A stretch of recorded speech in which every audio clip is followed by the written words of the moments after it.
Ben, bonsoir. C'est ça, cette année, avec mon conjoint, Daniel, on a fait le chemin du Puy-en-Velay et vers le chemin des étoiles, qui est peut-être le titre imagé du Camino Frances, jusqu'à Saint-Jacques de Compostelle, puis on a poursuivi jusqu'à Mouxia. Mais avant de commencer, j'aimerais savoir juste, est-ce qu'il y en a qui ont déjà fait un chemin? Puis, est-ce qu'il y en a qui ont fait le puits en Velay? Fait qu'il y en a qui ne l'ont pas fait. Super. Bon, OK. Fait que là, les autres, ben. Alors, ben, nous, en 2015, pendant nos vacances d'été, 2 semaines, on a commencé à Lyon. Il y a un petit chemin de 180 km jusqu'à le Puy-en-Velay, puis on a poursuivi 4 jours. Et c'était la piqûre. Faites attention pour ceux qui n'en ont jamais fait. C'est presque une secte, une fois, tu embarques là-dedans. Et puis, c'est ça, après ça, chaque année, pendant nos vacances, on continuait où on était arrêté. Et ce qui fait qu'on a fait ces 2 chemins-là par étapes. On a fait un petit peu d'autres chemins par la suite. Et cette année, on a pris congé de travail pour faire les 2 chemins d'un trait, vivre une autre expérience au lieu de le faire par étapes. Ça, c'est à Mouxia. À la fin, on est arrivé, il pleuvait, il ventait, mais c'était agréable, le bout du chemin. Alors aujourd'hui, comme on est parti 77 jours, je ne peux pas vous parler à chaque jour qu'est-ce qu'on a fait, sinon il aurait fallu commencer très tôt ce matin. Ce qui fait que là, j'ai séparé par état. On va revenir là-dessus, le 9 juin qu'on est parti.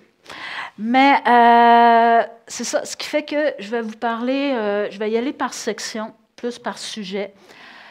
Au début, je vais vous parler rapidement de la préparation. C'est ça. Au niveau préparation, tout ce qui est plus matériel qu'on va mettre dans le sac à dos, tout ça, sur le site de l'Association du Québec à Compostelle, il y a une section préparation. Des fois, quand on achète des guides, il y a une petite section aussi. Le 24, il va y avoir toute la journée, ce qui fait que vos réponses, vous pourrez venir au niveau du cellulaire, tout ça. C'est des sujets qu'on parle le 24. Sur Internet, il y a beaucoup de monde qui font le chemin du puits, puis il y a beaucoup de monde qui aime ça, se filmer, ce qui fait que vous allez pouvoir voir beaucoup de vidéos aussi. Si vous mettez YouTube, chemin de Compostelle, le Puy-en-Velay, il y a souvent beaucoup de vidéos. Le passeport, juste s'assurer qu'il est bon 3 mois avant le retour. Et aussi, en Europe, juste ne pas oublier, c'est maximum 90 jours par 6 mois. Ce qui fait que, comme nous, on est parti 2 mois et demi. C'est parce qu'on a déjà eu quelqu'un l'année dernière. Après ça, il est parti en vacances se promener, puis il a dépassé 90 jours parce qu'il ne savait pas, là. Mais le chemin, ces 2 chemins-là, se fait bien en 9-10 semaines. Fait qu'on est correct, on est en dedans de nos 90 jours. Le ETIAS, finalement, j'ai su aujourd'hui que par quelqu'un que c'est reporté en janvier 2025, donc j'en parlerai pas.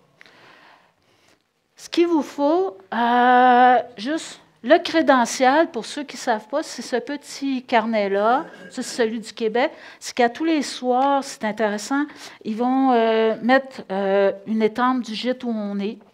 Et c'est comme notre passeport de pèlerin. En Espagne, il est obligatoire pour les gîtes. Sinon, vous pouvez aller à l'hôtel, parce que les gîtes sont faits pour ceux qui veulent faire le pèlerinage, le chemin. En France, c'est le GR, le chemin de le Puy-en-Velay, c'est aussi GR 65. Et comme il y a du monde qui font un chemin de randonnée, qui vont juste marcher quelques jours, tout ça, il y a beaucoup de gîtes qui ne l'exigeront pas. Il y a des gîtes, par exemple, surtout comme les gîtes municipaux, qui vont le demander. Mais si vous l'avez, c'est vraiment mieux. Puis même les gens, ils ont un petit accueil de plus, le fait qu'on s'en vient faire le chemin de Compostelle, qu'on n'est pas des touristes qui veulent profiter d'un gîte moins cher. Les bâtons, nous, on met nos sacs à dos dans l'avion, on ne les met pas dans le soute, fait qu'on ne voulait pas avoir le trouble des bâtons. Moi, on les a achetés à 8 € le bâton, rendus au Puy-en-Velay, et je les ai adorés. Fait que moi, je n'ai pas des bâtons de marche super chers, et j'aime ça, ça va. L'imperméable qui nous sert de manteau et qui était très pratique. Des fois, le matin, quand il faisait très froid, on mettait l'imperméable juste pour avoir chaud, même s'il ne pleuvait pas. Alors, ça, c'est vite, mais comme je dis, c'est des sujets qu'on peut parler plus en détail là, le 24. Au niveau des guides, comme on l'avait déjà fait, cette année, je pensais aller juste avec le site Internet Gronze, qui est un site qui est vraiment à jour vu que c'est Internet. Il y a une carte, il y a les gîtes avec le tarif, quel service qu'offrent les gîtes. Mais j'aime beaucoup le Miam Miam Dodo, qui est ce guide-là. Finalement, quand je suis arrivée au Puy-en-Velay, entre la gare et la cathédrale, qui est à 15 minutes, il y a une boutique maintenant, puis je l'ai achetée. Fait que j'ai repris les Miam Miam Dodo, qui est une carte, il y a les gîtes, il y a tout ce que le gîte offre. Est-ce qu'il offre le souper, le déjeuner, le tarif, tout ça. Et il y a aussi, après, d'autres informations. Est-ce qu'il y a une épicerie, une banque, des restaurants, tout ça. Alors, lui, il a un peu plus d'informations sur en dehors du gîte. Et il y a aussi des fois un petit texte tout court pour expliquer un petit peu la région où on passe.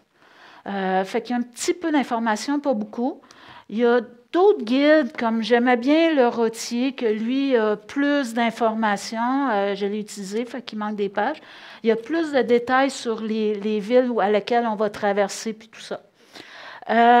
Comme on est sur des sentiers de GR, puis je vais vous l'expliquer plus tard, c'est quoi un GR. Il y a aussi France Randonnée qui ont là, ça va être le GR 65, qui ont un guide, ça ressemble au Miam Miam Dodo. Fait que vous avez des choix de guides. Par contre, c'est deux chemins très, très fréquentés, ce qui fait qu'on n'a pas besoin des guides pour dire là, la carte, puis tout ça. Moi, j'aime ça, suivre sur une carte où je m'en vais, puis tu sais, c'est quoi le prochain village. Mais c'est tellement bien balisé qu'il faut vraiment se fermer les deux yeux pour se perdre.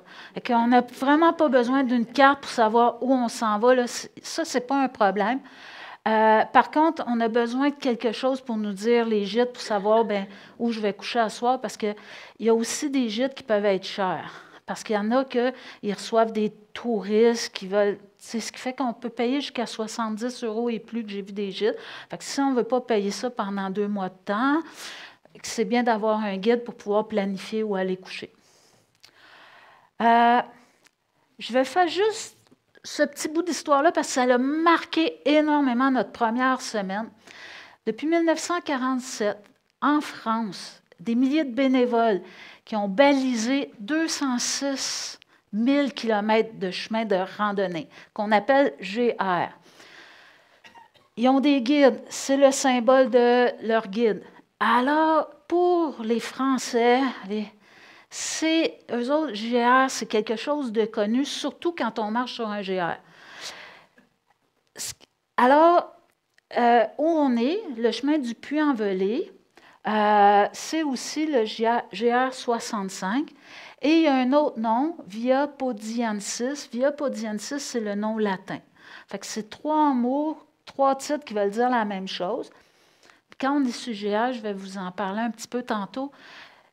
Il y a des gens que eux autres, ils font le GR 65, surtout dans les premières étapes.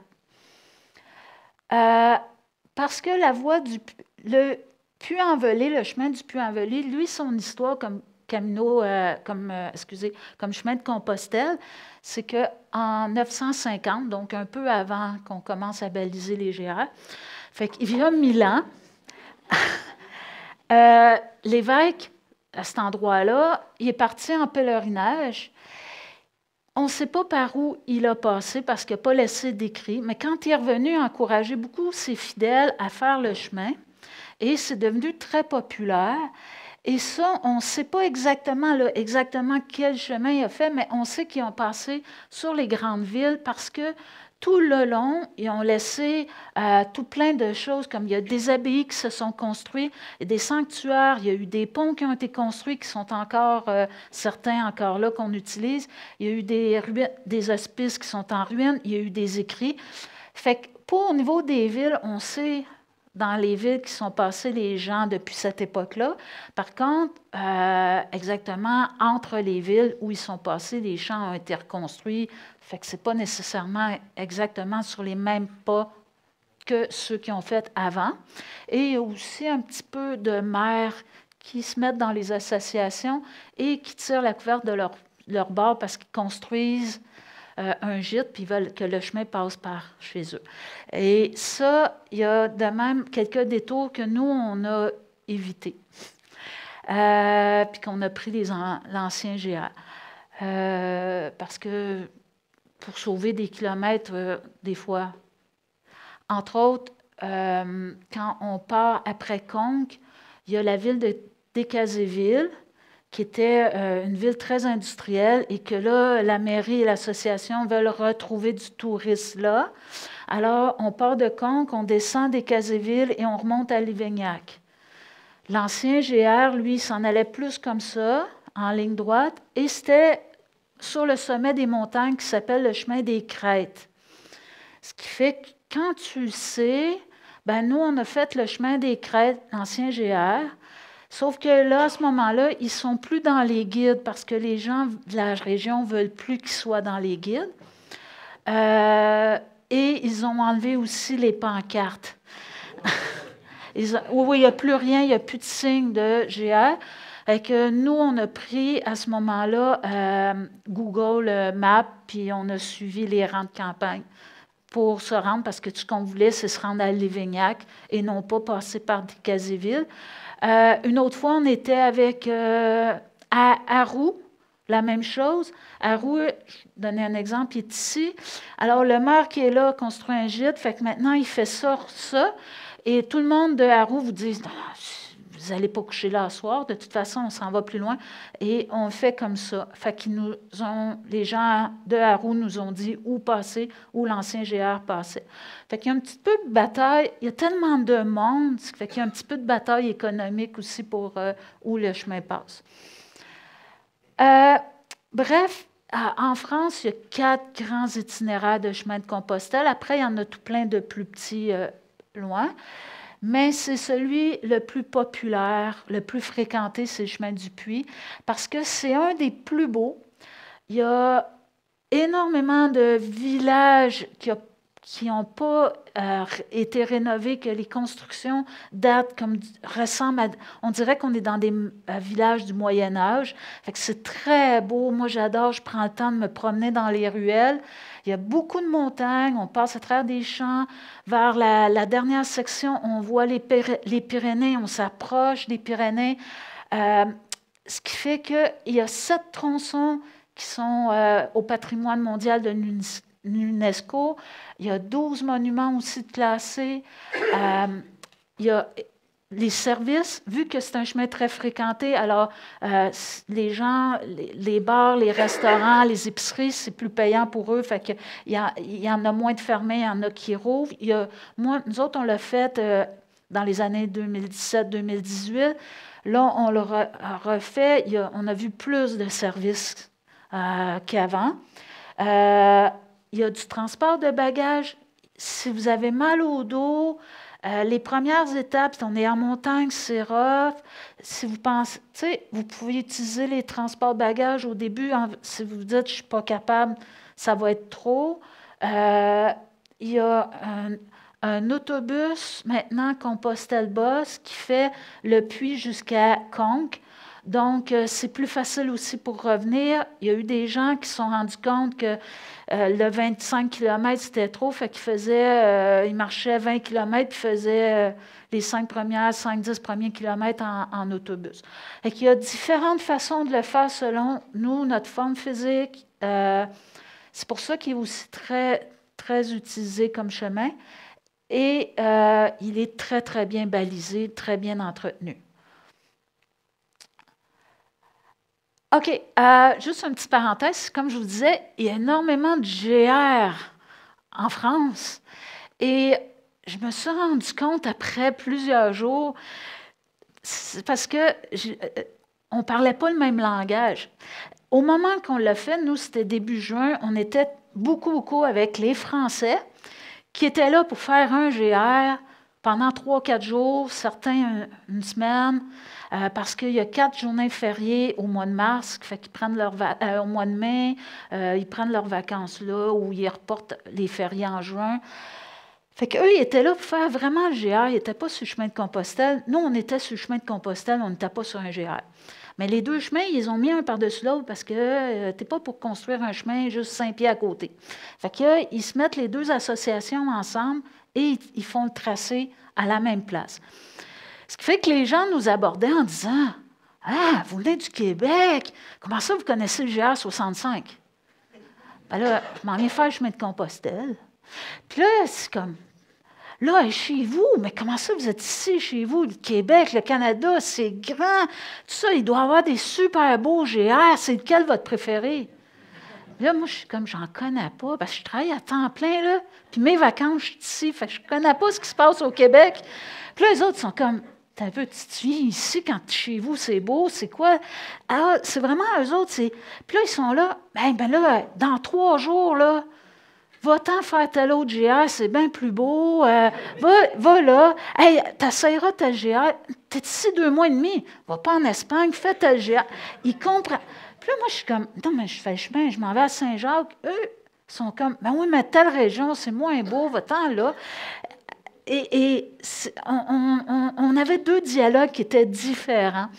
Ça, c'est le premier tronçon. C'est au moment que je l'ai fait. Peut-être que si vous y allez à un autre moment, ça va être d'autres gens que vous allez rencontrer. Mais c'était notre vécu qu'on était vraiment avec des Français. Et puis aussi au niveau des gîtes, quand tu pars faire le chemin de Compostelle, tu t'en vas, tu vis avec qu'est-ce que tu trouves. Et les gîtes sont super beaux. Mais eux, c'était toujours... Aïe, aïe, t'as-tu vu? La salle de bain, c'est même trop petit. Hey, on est 4 par chambre. Et là, s'ils partent 4 jours, s'ils partent 11 jours, on a vu du monde partir 11 jours, ils ont 11 t-shirts, 11 caleçons. Là, ils sont là 2 mois et demi. Là, vous faites quoi avec votre linge? Là, on les lave. Ils sont, les laver, comment vous faites? C'est ça. Alors, non, nous, on a 2 t-shirts pour 2 mois et demi, ils ont 11 t-shirts pour 11 jours.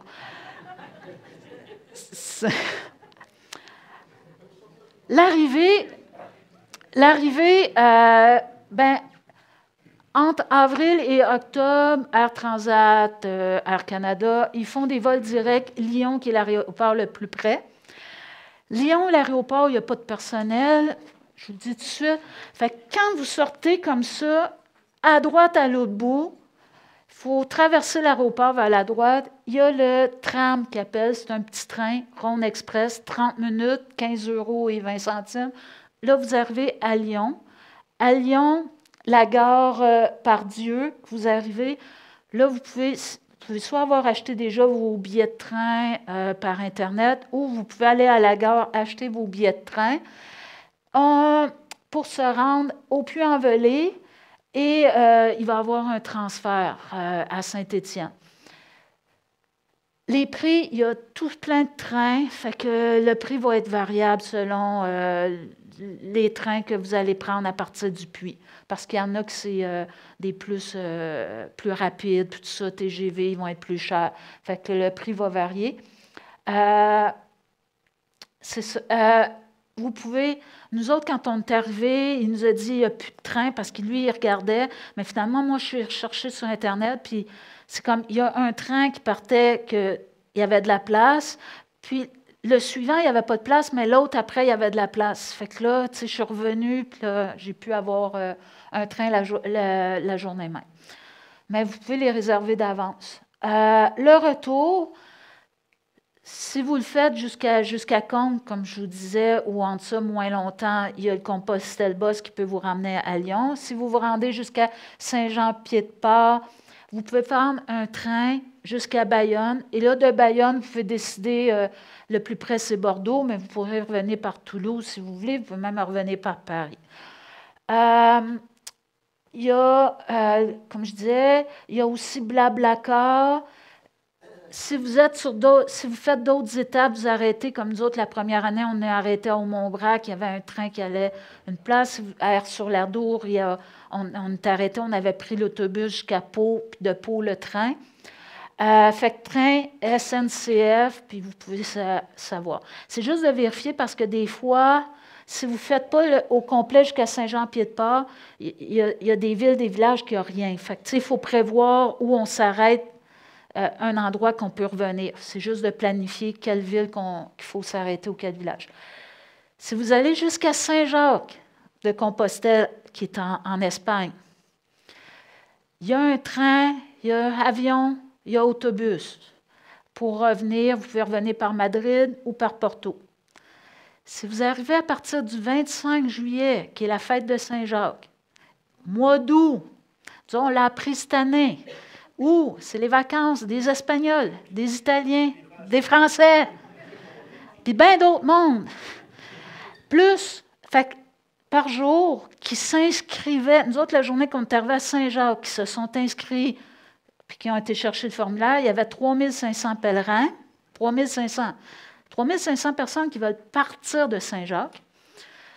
Ça part tous ceux qui ne sont pas inscrits, et tous les touristes qui sont en vacances, qui sont arrivés par autobus, on est passé une journée ou deux à Saint-Jacques, puis qui sont repartis. Tout ce monde-là, ils avaient réservé leur billet de train, d'autobus et d'avion. Quand nous on est arrivés et qu'on ne l'a pas fait, bien, il n'y en avait pas. Alors, on est arrivé le vendredi soir à Saint-Jacques. Et là, on va tout de suite à la gare. Là, il n'y a rien pour la prochaine semaine. Ah, rien. Moi, je suis allée voir la personne, après ça, m'a envoyé. Puis là, on était toute une ligne de monde, puis tout le monde, c'était la même chose, là, tu sais. Et il disait, il n'y a rien. Moi, j'étais comme, pour Porto, pour Léon, pour n'importe où, tous les trains qui sortaient pour la prochaine semaine, c'était réservé. Alors là, on est allé pour l'autobus, même chose. Avion, je n'arrivais pas, je n'ai pas réussi à trouver de vol. Et là, j'ai pensé, il y avait un couple d'Italiens qui s'était arrivé la même chose, puis ils ont loué une auto. Fait que là, rendu à la 3e place d'auto, là, il n'y avait rien pour jusqu'à lundi. Je dis mardi, notre avion, une chance, notre avion était jeudi. Et là, mardi, on avait une auto. Je n'avais pas emmené mon permis de conduire. Mon chum m'a ostiné puis m'avait dit, moi, j'emmène mon permis de conduire. J'étais là, on n'a pas besoin, amène pas ça pour ne pas le perdre. Il l'a emporté, parce que lui, il ne parle pas, mais il fait qu'est-ce qu'il pense. Il ne m'ostine pas. Il ne m'ostine jamais, mais il garde son idée. Fait qu'une chance qu'on avait un permis de conduire. Fait que c'est ça. Donc, à Saint-Jacques, en été, au mois d'août, réservez au moins 1 à 2 semaines d'avance votre sortie de Saint-Jacques. Parce que c'était ça, tout le monde. Puis là, on était au gîte, un gîte municipal à 3 km du centre-ville. Ce qui fait que tout le monde qui était là, c'est tout du monde comme nous autres qui attendait de sortir de Saint-Jacques avec ce qu'on avait trouvé. Puis j'avais regardé BlaBlaCar, il n'y avait rien pour sortir de Saint-Jacques avec BlaBlaCar. BlaBlaCar, c'est un service d'auto. Vu que l'essence est dispendieuse en Europe, il y a un site BlaBlaCar, c'est du monde qui se promène. Quand ils ont un trajet à faire en auto, ils offrent d'embarquer quelqu'un, ça leur aide à payer l'essence. Fait que c'est très populaire là. Et même là-dessus, je n'ai rien trouvé pour sortir de Saint-Jacques. Mais à d'autres moments de l'année, ça ne sera pas comme ça, mais vraiment où, là, c'est très, très touristique. Alors, quand partir, n'importe quand dans l'année, chaque moment a ses avantages et ses inconvénients. C'est à vous autres de choisir. Juste vous rappeler, fin avril, il y a les vacances de Pâques. Fait que c'est sûr qu'à partir du Puy-en-Velay, vacances de Pâques, il risque d'avoir du monde. Le mois de mai, il y a un jour férié par semaine. Les gens, ils appellent ça faire des ponts. Ils prennent une journée de vacances, ils comblent. Et ils partent 4-5 jours, une semaine sur le chemin du Puy. Et c'est des Français. Ce que je veux dire par là, c'est que chacun on a nos cultures. Et les Français, ils vont beaucoup réserver. Alors, comme c'est beaucoup des Français, c'est pas... Tandis que juillet-août, il va y avoir plus de monde de partout de l'Europe. Ça va moins réservé d'avant. Il va y avoir des étudiants. Les étudiants ne réservent pas. Mais au mois de mai, ça va être surtout des Français qui sont en vacances. Fait que comme ils sont en vacances, ils réservent leur gîte. Fait que ça va être réservé beaucoup. Il va y avoir beaucoup de monde. Mois de septembre, les personnes à leur retraite, elles attendent que les vacances soient finies. C'est une période, c'est un mois qui est beau, que la température est agréable. Alors là aussi, il va y avoir beaucoup de monde. Suivi du mois d'août, où est-ce que là, c'est les familles qui vont être sur le chemin, les gens en vacances, les étudiants. Les étudiants, c'est pas de trouble, parce que souvent, ils bivouaquent, c'est-à-dire qu'ils couchent dehors. Fait qu'au niveau des gîtes, au mois d'août, nous, on n'a jamais eu de problème. Juillet, plus calme, il y a moins de monde. Cette année, ça a été un problème, dans un sens, parce qu'il y a plein de gîtes, ça a été tellement débordé en mai, puis même avril, mi-avril, mai, juin, qu'ils ont décidé, sans le marquer dans Miam Miam Dodo, parce qu'ils ont décidé à la dernière minute, ils ont fermé les gîtes. Fait, les 2 premières de semaine de mai, il y avait beaucoup, beaucoup de gîtes de fermés. Excusez, oui, ça m'arrive pas de dire le beau mot. Merci. Fait qu'en juillet, les 2 premières de juillet, il y a eu beaucoup de gîtes qui ont été fermés, sauf qu'il en restait assez d'ouverts. C'est juste que là, il fallait qu'on appelle la veille. On appelait pour ne pas arriver dans la journée.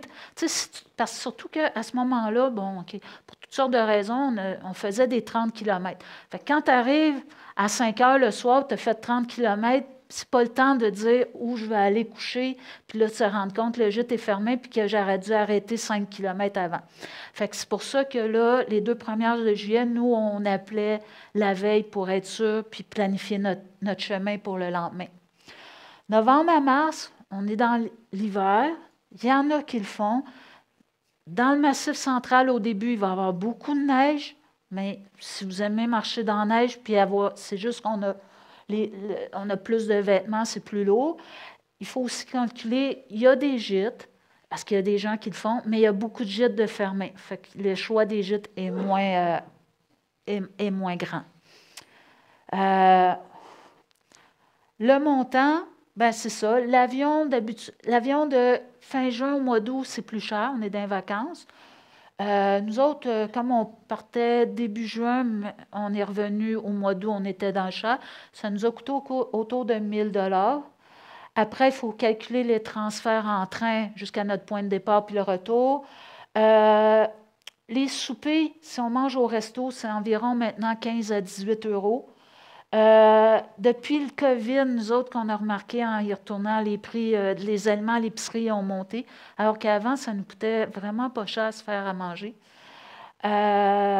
Puis, pour dormir, en France, cette année, 15 à 20 euros, c'était le prix en général pour les gîtes. On réussissait toujours à trouver ça.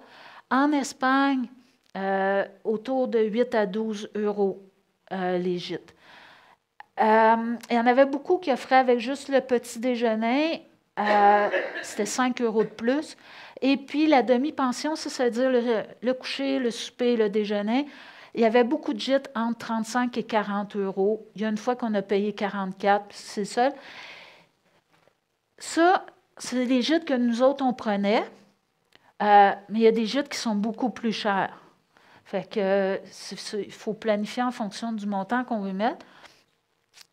Si on regarde, si on pense déjeuner et souper au restaurant, la demi-pension, ça revient au même prix qu'une demi-pension maintenant, parce que à cause du prix au restaurant.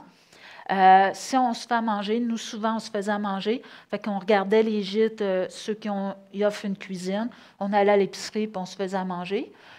Le dîner aussi. Nous, on ne dîne pas au resto. On a toujours, un pain, une boîte de sardines, du thon, ou bien des œufs cuits qu'on se fait cuire, des œufs cuits durs, du fromage.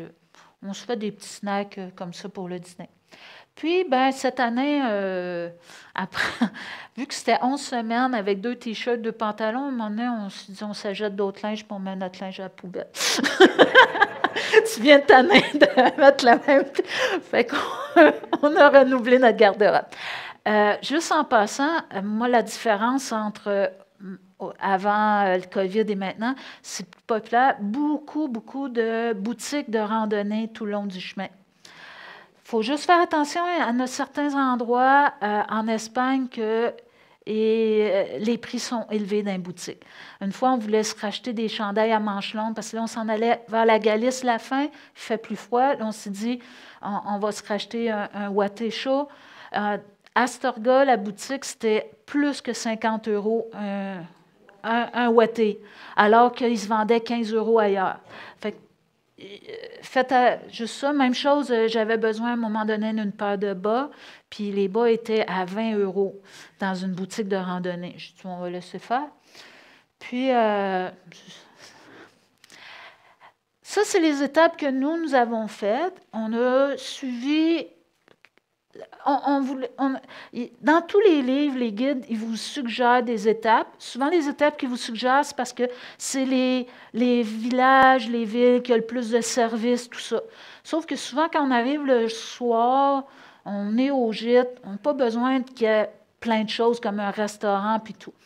Il y a des très, très beaux gîtes, surtout en Espagne, incroyable, de très beaux gîtes entre les étapes. Ce qui fait que vous n'êtes pas obligé de faire les étapes du livre. Nous, on est partis. Daniel, il s'était brisé un pied en février. Au mois de mai, il marchait juste 4 km, puis on est parti début juin. Fait qu'au début, c'était aussi ça qu'on ne voulait pas réserver parce qu'on se disait, on ne sait pas les étapes qu'on va être capable de faire. Moi, je m'étais blessée aussi au genou en faisant du sport. Fait qu'on est partis tous les deux avec des blessures. Ce qui fait que dans les guides, du puits envolé à Aumont-Aubrac, où il y a le plus de dénivelé, ils font d'habitude en 4 jours. Nous, on l'a fait en 5 jours. Est-ce qu'il y a plein de gîtes entre les étapes qui vous donnent? Et ils sont très beaux, puis c'est des beaux endroits. Je vais vous montrer tantôt les photos. Ce qui fait que vous voyez, ça se fait en 32, 34 étapes, le puits envolé, avec une bonne marche, mais vous pouvez le faire en plus d'étapes que ça. Il y a, ici, on a quand même fait des 29, 33, 30, 32. On a fait des bonnes étapes ici. Là. Fait que, au début, celle-là, on voulait faire mon bonnet 16 km, mais bon, je vais vous expliquer, on s'est perdu, fait que finalement, on en a fait 24.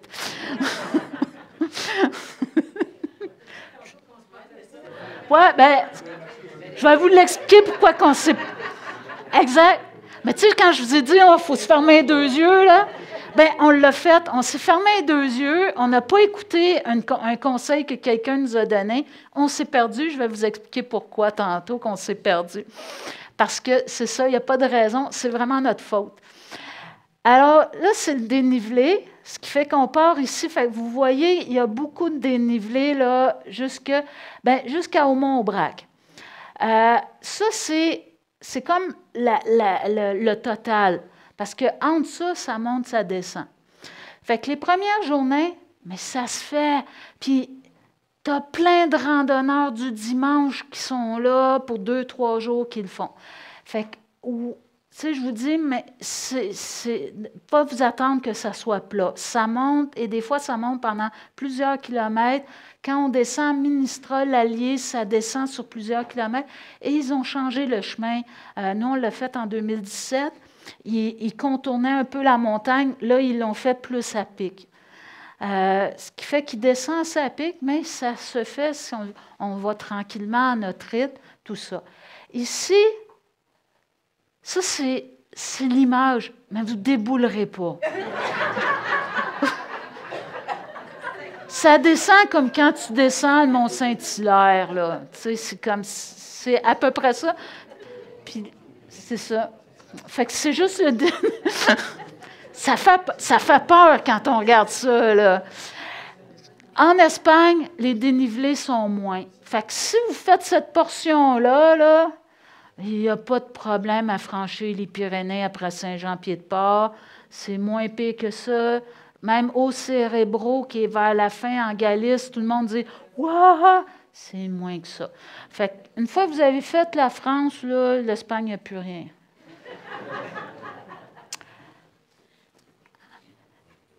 Bon, alors, on atterrit à Lyon. Nous, là, on est un petit peu hyperactifs. On ne peut pas s'asseoir puis prendre une bière tranquille tout un après-midi de temps, on s'ennuie. Fait que nous, on arrive à la gare à Lyon, tout de suite, il faut s'en aller au puits. On arrive, il est 6 heures, on court se loger, on court faire l'épicerie pour souper, on court, puis on part le lendemain. Ça, c'est nous autres. Vous n'êtes pas obligés de faire ça. vous pouvez le faire. Puis partir tout de suite, puis tout. Si vous voulez être plus relax, parce que nous, la première année, on est allé à Lyon. Lyon, là, c'est une belle ville. Fait, vous pouvez arriver à Lyon. On arrive vers 11h30, midi à Lyon, s'il n'y a pas de retard d'avion. Ce qui fait qu'il y a un amphithéâtre romain. Nous, la première année, écoute, l'orchestre philharmonique de la Palestine, là, il ne pourrait plus être là, mais à cette époque-là, il pouvait, qui était là, concert gratuit dans l'amphithéâtre romain. Tu sais, c'est vraiment super. Il y a, la ville est grande, il y a 2 fleuves, le Saône, le Rhône qui passent là. Il y a une basilique en haut de la montagne. Ce qui, 2 fois, ils ont été épargnés de la guerre, ils ont prié la Vierge Marie. À cause de ça, ils ont bâti une basilique, ensuite une chapelle. La ville, c'est vraiment une belle ville. Alors, vous pouvez prendre le temps. Fait que là, à ce moment-là, vous prenez le temps d'acheter vos billets pour le lendemain, le train, vous partez tôt le lendemain pour le puits. Vous arrivez au puits, vous avez le temps de visiter. Nous, on est arrivés à 5 heures du soir cette année. C'était barré l'accès pour la chapelle, puis c'était barré l'accès pour la statue de la Vierge, tout ça. Tout était fermé. Fait que, tu sais, on n'a pas pu visiter non plus le puits. Nous autres, la première année qu'on a été au puits aussi, on a pris plusieurs heures se promener. Il y a un beau centre-ville médiéval. Tu promenais dans les ruelles. Alors, vous pouvez faire le choix aussi de prendre le temps de visiter un petit peu. Le puits, c'est ça, il y a des pics comme ça, rocheux.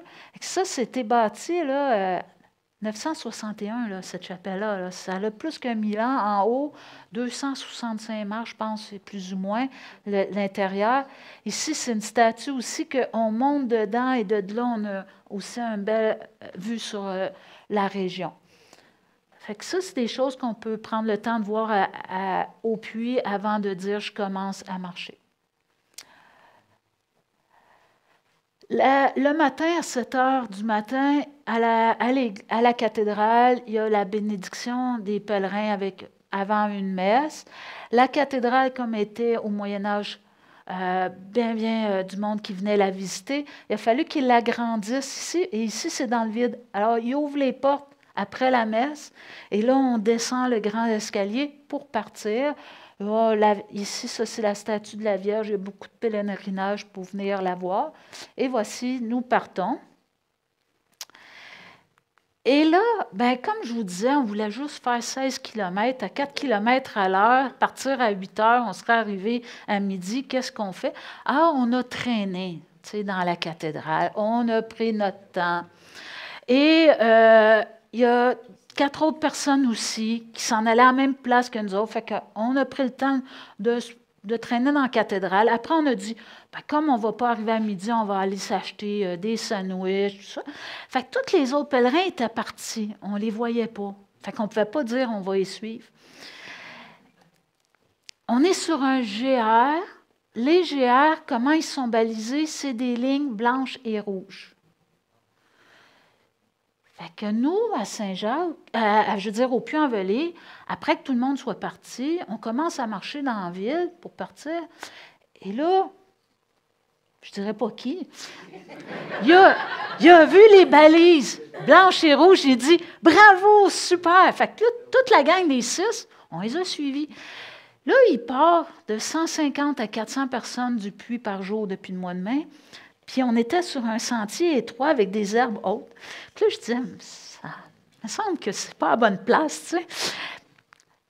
C'est ça. Et là, on a continué à marcher. Puis là, les autres disaient, ben oui, tout le monde marche à queue leu, puis font attention. Il pleut à toutes les nuits, les herbes poussent.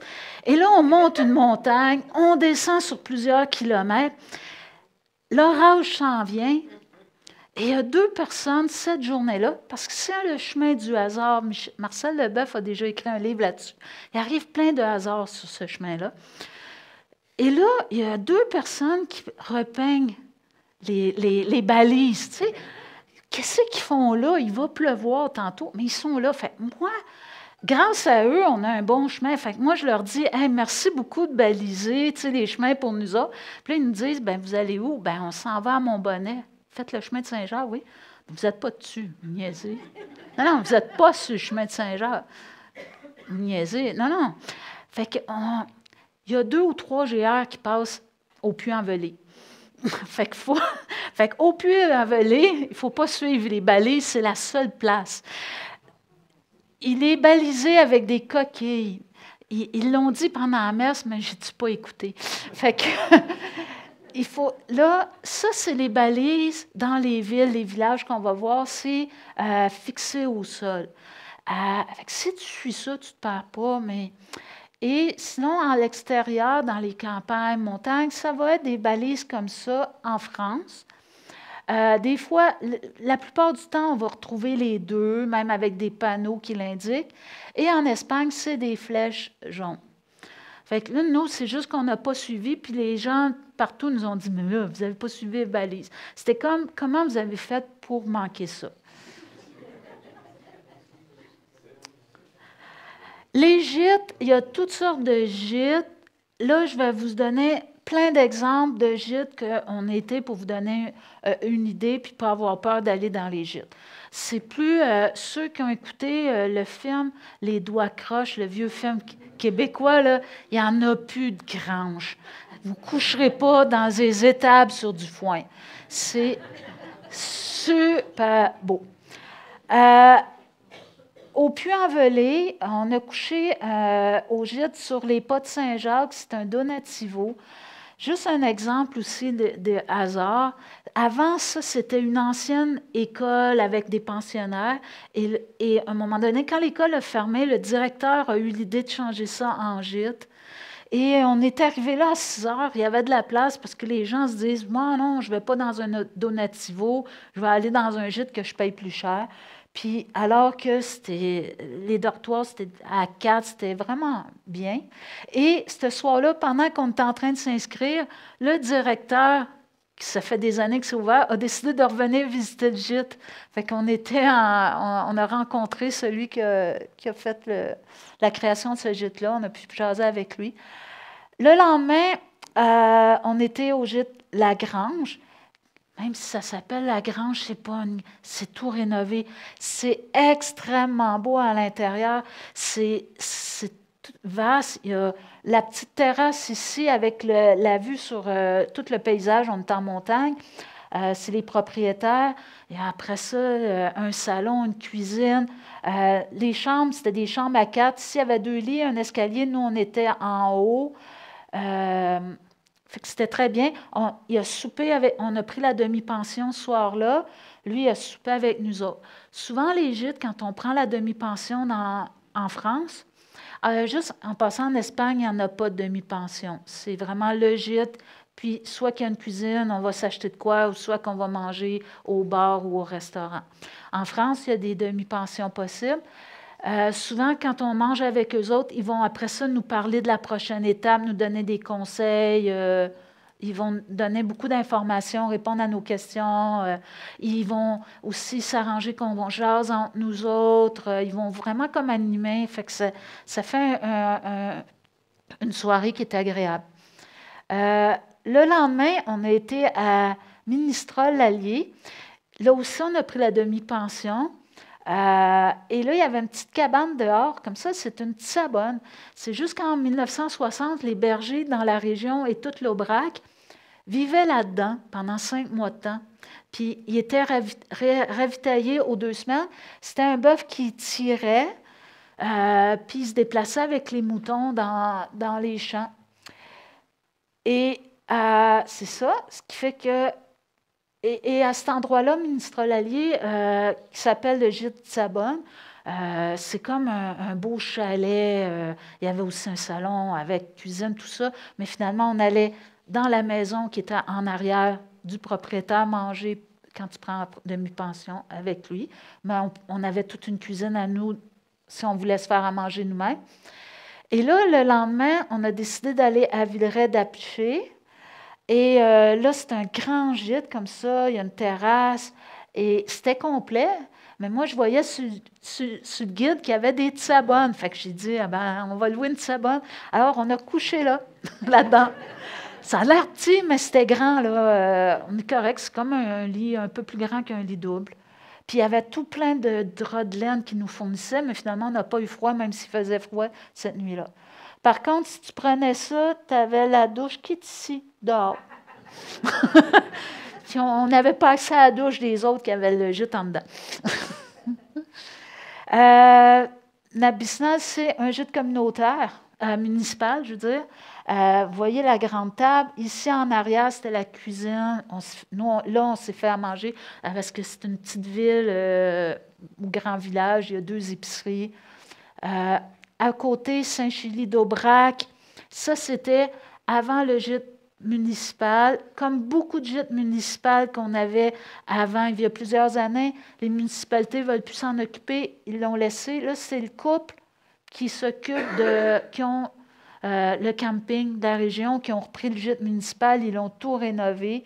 Regardez l'intérieur, tu sais, c'est vraiment beau. Là aussi, à la cuisine, tout ça, on s'est fait à manger, mais on aurait pu prendre le repas. C'est à Lévignac en haut, après Conques. Le monsieur, il nous a donné comme ça des pets de cartes. Là. Il dit, là, donnez ça à tous vous les Québécois, je vais avoir les Québécois chez nous. Lui aussi animait le repas, vraiment agréable à Lévignac. Lui, il est juste à côté du gîte municipal. Le gîte municipal, on ne pouvait pas y aller ce soir-là, parce qu'il y a un groupe de jeunes étudiants de la Bretagne qui faisaient le chemin, puis ils avaient pris le gîte à eux tout seuls, tout le groupe. Figeac, c'est les Sœurs du Carmel qui ont ça. C'était un donativo. Il était encore donativo quand on a passé. Et une semaine après, les sœurs ils ont décidé que maintenant, ils chargeaient parce que le monde ne donne plus assez. C'est un donativo qui est maintenant rendu payant. Ça, c'est le Vélé, qui est un immense couvent. Quand on est passé, nous autres, en 2017, à peu près, 2016, on mangeait avec les sœurs, puis tout ça. Là, ils sont plus âgés. Maintenant, c'était transformé en hôtel congrès, résidence pour personnes âgées. Les sœurs, ils ont leur petite section, mais ils ont tenu à garder une section pour les pèlerins. Ah, ça, c'était tellement drôle. Il faut que je vous le conte. Fait que là, c'est un hôtel, centre de congrès. C'est touristique aussi, tu sais, les touristes qui vont là. Puis tu as la section pèlerin. Fait que là, le souper, les pèlerins, on mange plus tôt. Fait qu'on a eu le souper à 5 heures le soir, puis après ça, dans la soirée, c'était les touristes. Le lendemain matin, on rentre. Là, on a la table des pèlerins, la table des touristes. Là, ils s'assurent qu'on est sur le bon bord. Là, il y a du pain, de la confiture, du café.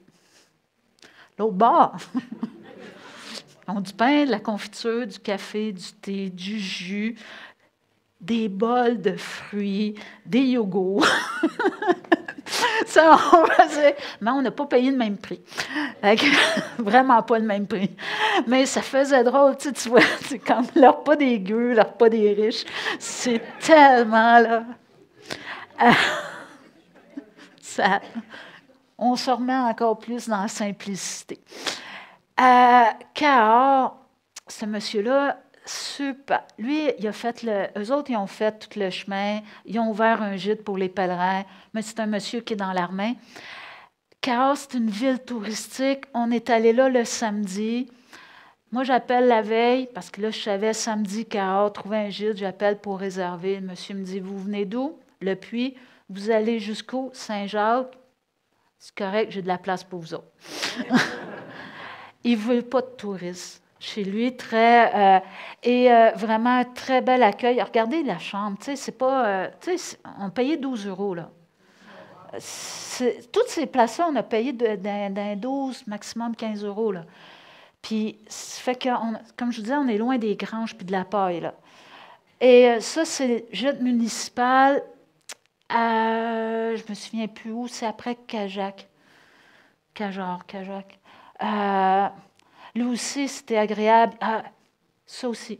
Nous, on lui a demandé, est-ce qu'on peut cuisiner? Pas de problème, on est des pèlerins. Vous pouvez vous faire à souper. D'abord, vous soupez en même temps que nous autres. Fait que là, on fait l'épicerie. On a cuisiné avec lui, pendant que lui préparait le souper pour les autres. On n'a pas payé une scène le souper. On s'assoit. Il était là, il achalait Daniel. Envoie. Il avait cuisiné plus pour nous en donner, même si nous autres, on s'était acheté une bouteille de vin. Non, non, non, ouvre-la pas. Il nous a servi son vin. On n'a pas payé un sou. Le lendemain matin, on n'avait pas payé pour le déjeuner parce qu'on avait tout. Nous autres, on avait nos sachets de café, on avait notre pain, des yogourts pour se faire à déjeuner.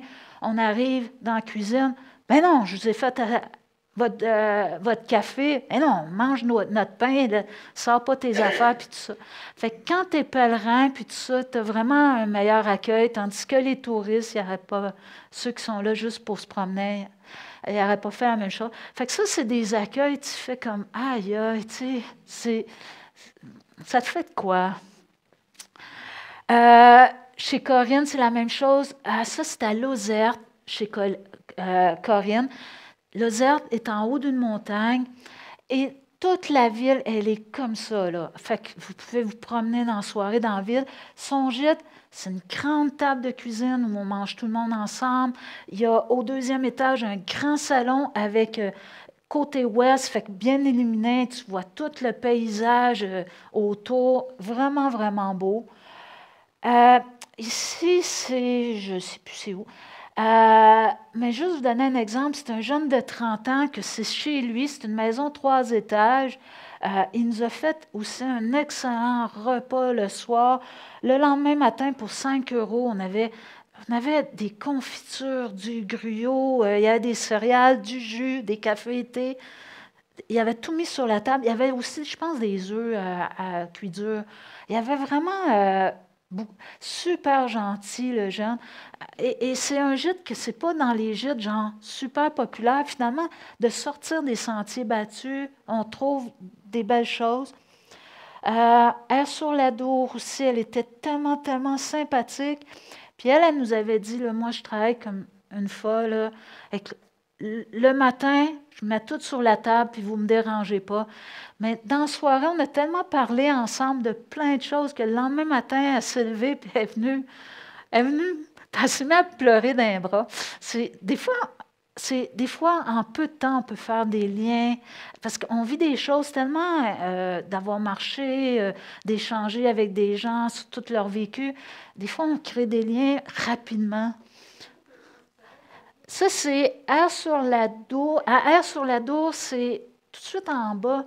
C'est, je pense, Gîte Pèlerin. En tout cas, ouais, Gîte Pèlerin. Euh, Navarinx, il est en dehors de la ville. C'est aussi, regardez comment, il y avait tout un salon, elle avait des livres. Dehors, elle avait, la table est couverte, il y avait des hamacs, des chaises longues qu'on pouvait. Elle aussi, elle fait le chemin quand tu n'es pas là. Alors, là, on est en juillet. Quand je vous dis que les gîtes sont fermés, à Roux, le gros gîte était fermé. Mais ici, ça, c'est le gîte municipal, que là aussi, c'est un jeune couple qui l'a pris, qui s'en occupe. Le jeune couple, eux autres, ils avaient beaucoup de nourriture qu'on pouvait s'acheter pour soit faire notre lunch pour le lendemain ou pour se faire, ou ils nous faisaient là, à manger le souper et le déjeuner. Et quand moi j'ai appelé, comme l'autre gîte était complet, et j'ai appelé là, ils m'ont dit, ben on est complet. Moi, j'ai vu sur le guide qu'ils acceptaient des tentes dehors. Nous, on ne veut pas réserver. Ça, c'est notre choix. On savait qu'on était à des périodes de l'année qu'il y a beaucoup de monde. Fait qu'on s'était dit, est-ce qu'on emporte notre petite tente? Mais là, en Espagne, on n'a pas besoin. Fait que là, on se disait, on va après ça la traîner pendant 6, 7, 8 semaines. Fait que là, on avait emmené juste nos matelas, qui ne pèsent pas cher, qui pèsent pas beaucoup, une livre chacun, puis on avait notre sleeping bag, et on avait emmené juste la toile dessus, parce qu'on s'était dit, ben, regarde, on prend un risque de ne pas réserver. Fait que si on couche dehors, on pourra au moins se cacher de la rosée. On n'a jamais eu besoin de se coucher dehors. Puis, ça fait que là, on les appelle, puis là, je dis, ben, avez-vous une tente? Parce que, tu sais, au moins. Puis là, il dit, ben oui, on peut vous prêter notre tente. Mais la veille, il y a eu un gros orage, puis leur tente a tout déchiré. Mais là, on avait la toile, fait qu'ils regardent, on a patché avec notre toile. Puis on a couché dehors, c'est la seule fois qu'on a couché dehors, à part la Tsabonne.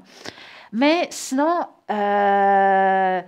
le gîte qui était quelques kilomètres, 5 kilomètres, on marchait avec plusieurs femmes, puis les femmes, ils ont couché dans le gîte qui était 5 kilomètres avant, et le gîte, 10 kilomètres plus loin, il y avait plein de places. Fait que, on n'aurait pas eu à coucher dehors.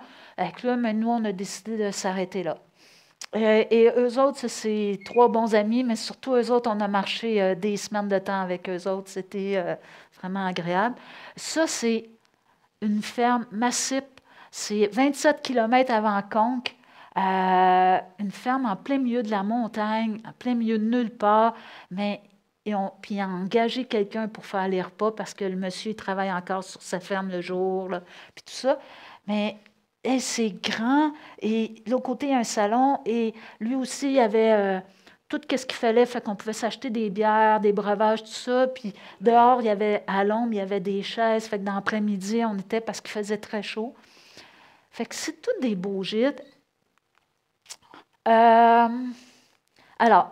où est-ce qu'il est mieux de réserver? Bien, si vous êtes un peu insécure, moi, je vous conseille de réserver votre première journée au puits pour comme ça arriver relax, puis vous ne stresserez pas où je vais coucher. Les 3-4 premiers jours, surtout si vous êtes stressé aussi, puis tout ça, puis vous n'avez jamais fait de chemin, fait que vous voulez partir plus en confiance, vous pouvez réserver, surtout si vous êtes dans des moments comme mai puis juin. Puis là, après ça, vous pourrez voir, là, est-ce que je réserve d'avance ou pas. Conques. Conques, il y a ici, c'est l'abbatiale, je ne sais plus trop comment, le monastère, il y a 92, 96 places. Mais eux autres aussi, commerciales, ils aiment ça. Fait que maintenant, il y a juste 10 places sans réservation. Là, on nous dit ça. Puis là, il y a du monde qui dit « J'ai appelé, tout est complet, nanana, là, je suis comme 10 places. » Et nous, on a couché à 27 kilomètres de là. Et après ça, je ne me souviens plus l'autre ville qui est plus proche. La plupart des pèlerins couchent là, mais beaucoup couchent à Sénère, qui n'est pas très loin. En tout cas, il y a plein de gîtes avant. La plupart du monde qui s'en va en Conques couche plus proche. Fait que là, je me disais, ils vont tout arriver avant nous autres. Puis là, 10 places. Là, c'est la fois que j'ai stressé un peu. Fait que là, j'ai dit, bon, je vais faire ma têteuse de Québécoise. Là. Ben, en place 5 heures, en faisant, ben, pauvre Québécoise perdue, peut-être qu'ils vont décider de me réserver ces 10 places-là. 2 places dans ces 10 places-là. Mais non, ils n'ont pas voulu pareil. Mais ça n'a pas marché. Mais là, je suis du Québec, puis, tu sais, on veut coucher là. Puis, non, ça ne marche pas. Fait que, là, ils ont dit, premier arrivé, premier servi, il y a une feuille dehors, vous écrivez votre nom, puis tout. Puis on dit, il y a 8 personnes qui nous ont appelés aujourd'hui. Fait que je calculais plus 2, on est 10, plus tous ceux qui n'ont pas appelé. Fait que là, j'étais comme mon chien est mort. Puis là, j'ai dit, non, c'est toute une gang de stressés. Il y a juste nous autres qui n'est pas stressés. Ils vont tous avoir dit, OK, on ne prend pas le risque, on va réserver ailleurs. Fait que, on y a été. On est parti tôt, on a marché vite. On n'a pas pris beaucoup de temps de lunch. On est arrivé à 2h moins quart, 27 km, 2h moins quart. Il y avait juste une personne devant nous autres, puis il n'y en est pas arrivé d'autres. Et quand tu ne réserves pas, tu n'es pas dans le dortoir, tu es dans une chambre à 4. Fait que, et ça, c'était la vue de notre chambre, la cour intérieure. Je vais juste faire une petite parenthèse pour finir pour les gîtes. Tantôt, on parlait des guides pour aller. En Espagne, le Camino Frances, si vous passez à Saint-Jean-Pied-de-Port, qui est le dernier village de la France, fait qu'avant d'aller, il y a un accueil pèlerin. Et là, ils vous remettent, vous pouvez avoir une feuille comme ça. Et dedans, juste vous montrer, il y a tous les gîtes avec les services, les prix, le nombre de places qu'ils ont. Les numéros de téléphone, si c'est des gîtes plus privés pour appeler. Moi, j'ai utilisé que ça. Puis, c'est pas pire, hein? Un mois de temps là, à traîner, puis il n'est pas si abîmé que ça. Ça, c'est pour la France? Non, l'Espagne. Le Camino Frances en Espagne. Okay. Camino Frances, c'est pas France. C'est ça, c'est Espagne, c'est parce que ces chemins, les Français, ils ont aidé à combattre les Arabes qui étaient là, fait que c'est pour ça qu'ils s'appellent comme ça, à cause des Français qui les ont aidés. Mais Camino Frances, en Espagne, il y a 800 kilomètres de long. Il part de Saint-Jean-Pied-de-Port jusqu'à Saint-Jacques-de-Compostelle. Et puis, en France, le chemin du Puy-en-Velay est à peu près 750 kilomètres du Puy à Saint-Jean. Après ça, à Saint-Jacques, si vous voulez aller à Mouxia, je pense que c'est à peu près 85-90 kilomètres. Donc, oui, c'est au bord de l'océan. Fait que si on calcule 755, 885 après, ça donne aux alentours, je pense, 1600 là, et plus. L'autre chose par rapport au gîte, juste faire un lien pour ceux qui veulent faire le Camino Frances. On n'a pas besoin de réserver, il y a beaucoup de gîtes. La plupart des gîtes municipaux, là-bas, on ne peut pas réserver du tout. Premier arrivé, premier servi. Il y a des gîtes, c'est incroyable. Il y en a de plus en plus cette année. Là, il y en avait des nouveaux.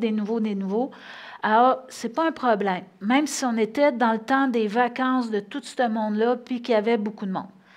Par contre, les Espagnols, les 100 derniers kilomètres, eux, les Espagnols, s'ils font les 100 derniers kilomètres, c'est demandé, c'est très bien vu sur un CV, c'est demandé dans les emplois de la fonction publique de l'avoir fait. C'est des crédits à l'université. Alors, beaucoup d'Espagnols vont faire les 100 derniers kilomètres. Ils arrivent par autobus, ils arrivent par train. Le matin, on voyait les autobus se vider. Ils arrivent à Sarria. Et nous, on a couché à Sarria. On a trouvé quand même à coucher. Et le matin, quand on a débarqué sur le chemin, là, ils sont tous là. C'est comme une sortie scolaire de 6, 7, 8 écoles, puis que tout le monde est là. Ils sont enthousiastes. Puis là, ils font tous porter leur bagage, fait que tu reconnais tout, bien habillés propres, les souliers neufs, le petit sac à dos tout petit avec le cordon ici, vraiment pas confortable. Ils marchent, puis ils sont heureux, mais il y a foule. D'un bar, si vous voulez aller aux toilettes, là, mais j'ai attendu 1 heure une fois. Il y a du monde, mais on est au mois d'août, là, nous autres, là, il y a du monde. Ce qui fait que ils font toutes les mêmes étapes. Puis c'est facile là, de se reconnaître, c'est où est-ce qu'il y en a plein avec des gîtes municipaux à 100 quelques places. Ce qui fait que on commençait à se connaître beaucoup, le monde avec qui on s'est dit, regarde, on va faire d'autres étapes. Il y a plein de gîtes entre ces grandes villes-là qu'eux autres vont faire les étapes.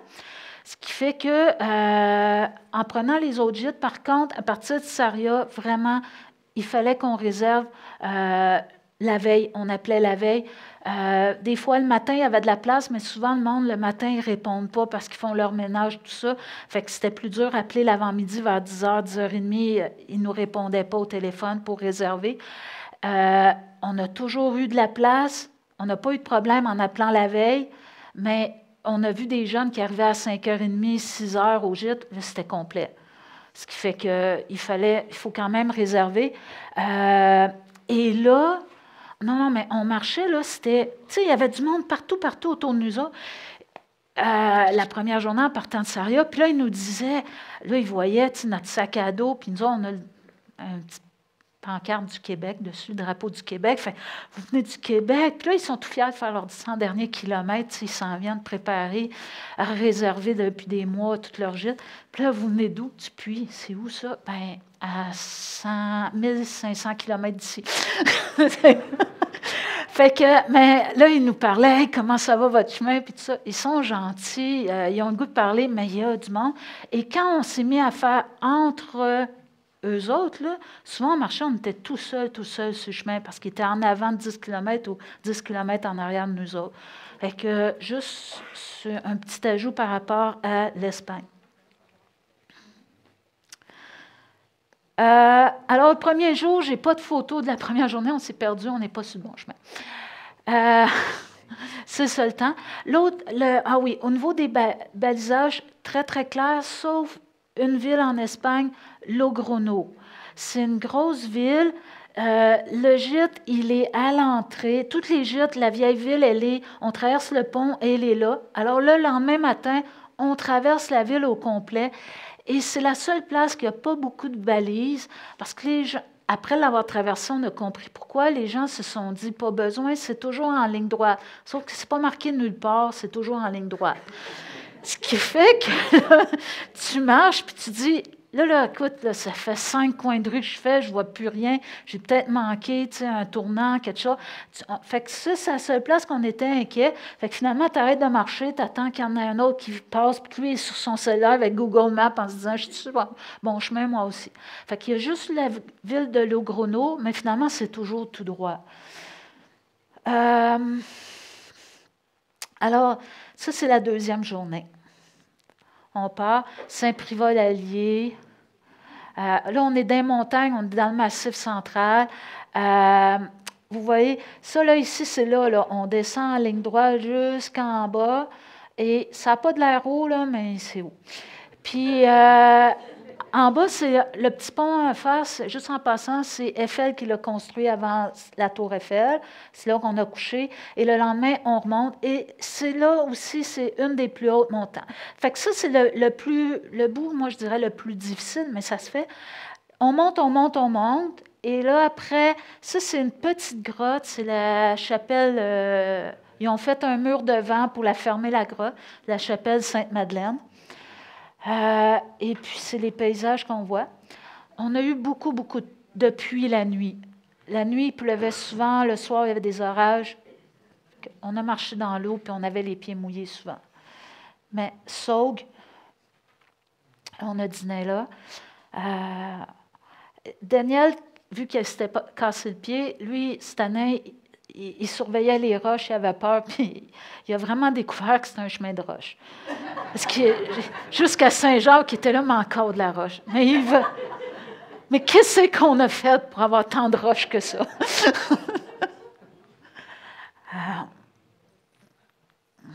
On est rendu dans l'Aubrac, qui est le haut plateau. Et c'est vraiment des champs d'herbe à perte de vue avec les vaches. Alors, il y a les vaches qui viennent, ils les emmènent au printemps, ils viennent les rechercher à l'automne, alors ils sont là, ils broutent. Et ça, là, qu'on voit, là, on a marché beaucoup dans des sentiers semblables à ça, où entre les roches, il y avait de l'eau. Même une fois, il y avait de l'eau jusqu'au en haut des chevilles, fait que tout le monde, on a enlevé nos souliers pour traverser, parce qu'ils ont mis des barbelés de chaque côté à des endroits.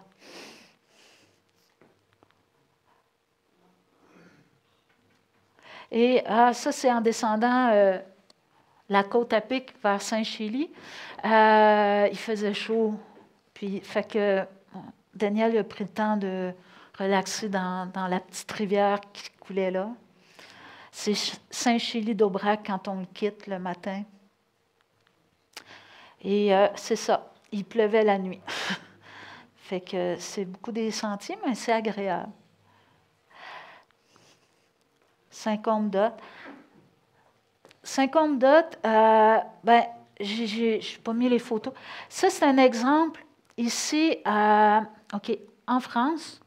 Ce qu'on a remarqué quand on l'a fait dans les années 17, 18 et cette année, il y a beaucoup de champs et de vaches et tout ça, et les vaches ne digèrent pas le papier de toilette.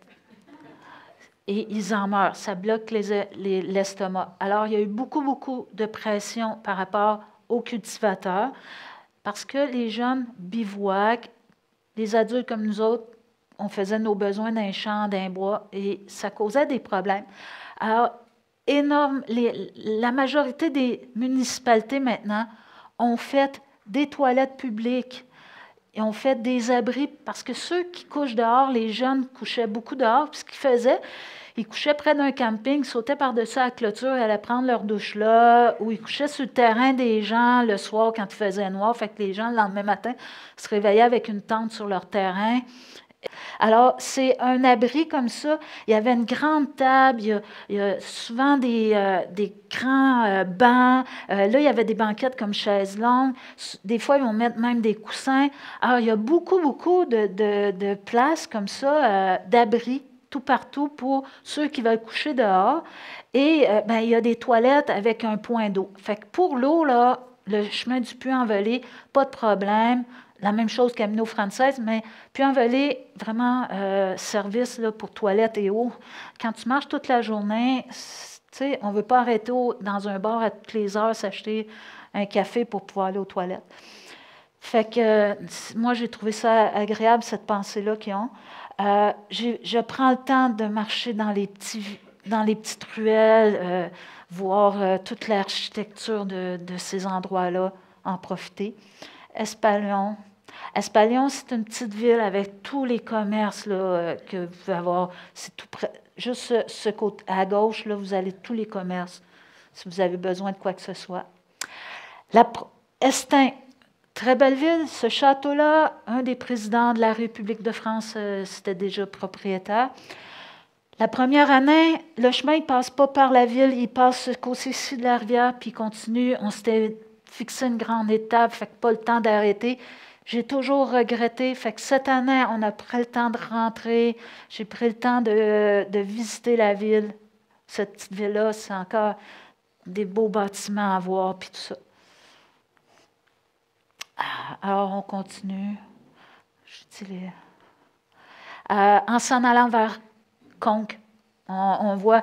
Et là, on n'est pas sur le chemin des crêtes, on est sur le chemin des côtes. On descend toujours en bas, on monte de l'autre côté. On descend en bas, on monte. Alors, il y a quand même du dénivelé, mais c'est... Mais la route, elle n'est pas comme ça à pic de même, à serpente.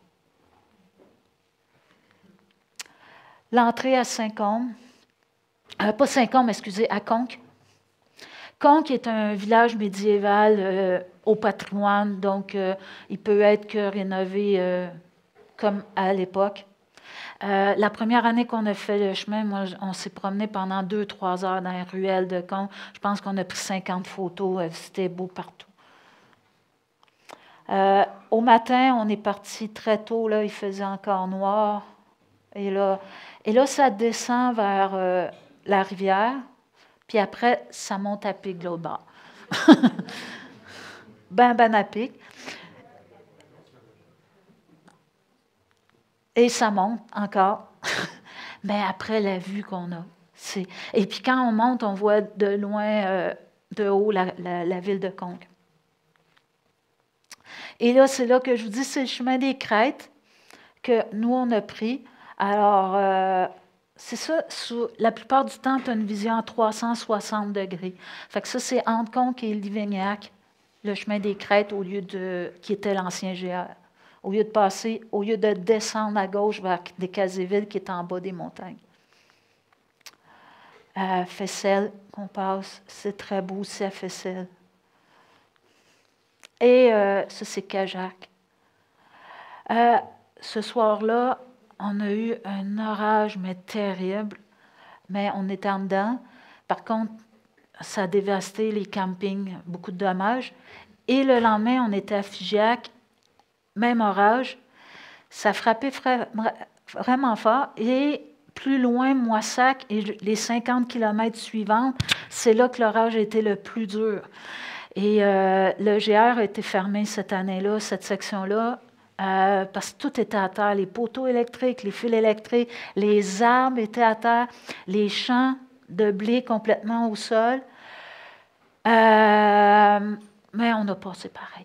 Fait que là, à Moissac, il y a eu une sélection. Parce que là, à Moissac, ils nous ont dit, le GR, il est fermé parce que là, il faut qu'on enlève tous les arbres, c'est dangereux que s'il y en a... On n'a pas eu le temps. Parce que là, ils ont dégagé les rues, ils ont monté les poteaux électriques, les arbres qui empêchaient de reconstruire les lignes électriques. Fait qu'ils n'ont pas vérifié les sentiers, ils n'étaient pas rendus là, même après 2 semaines. Ce qui fait que là, ils ne voulaient pas qu'on passe. En cas de risque, une branche nous tombe dessus. Fait qu'on a passé, mais souvent, il fallait passer en dessous des arbres, par-dessus, ou le champ, contourner dans le champ. Fait que là, les gens qui étaient pour faire le GR, eux autres, ils ont dit, ils sont tout partis. Ils ont dit, nous, on s'en va faire d'autres GR. Fait qu'il est resté vraiment juste ceux qui voulaient faire le chemin de Compostelle puis qui ne voulaient pas aller ailleurs. Il était dur. Fait que c'est ça. Là, après, on avait beaucoup d'eau à cause des orages qu'on avait eus là, la veille. Mais ça restait quand même beau. Ça, c'est Cahors, le pont de l'entrée, la fameuse descente très pentue qui va à Montcu. Ils ont des beaux noms là-bas. Hein? Chier, Montcu, Condon. Il y en a un autre, c'est Je m'en sac, mais en tout cas. Mais ça vient du latin. Et comme il y avait beaucoup, beaucoup de pluie depuis le printemps, ben, ça nous arrivait souvent de marcher. Mais ça se fait. La vue avant de descendre vers Montcu. Et là, c'est un exemple. Là, ça, c'est après quelques semaines. C'était couché à terre de même, mais là, les tournesols, ils remontaient après.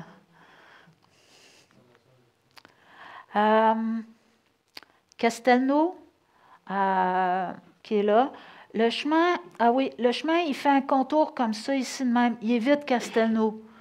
Mais si vous avez le temps, vous pouvez monter à Castelnau, voir le petit village qui est là. Attends, ça, c'est tout de suite après Condon. C'est Larassingue. Et ça, ils appellent ça le mini Carcassonne. Lui aussi, là, c'est un petit détour de 4 km aller-retour. Parce qu'on s'en vient vers le sud comme ça, et lui est ici à 2 km en haut. Ça vaut le détour. C'est vraiment une petite ville fortifiée du Moyen-Âge qui n'a pas du tout bougé, là. Fait que nous, on a fait le détour, aller la voir. Et c'est bien balisé, le détour.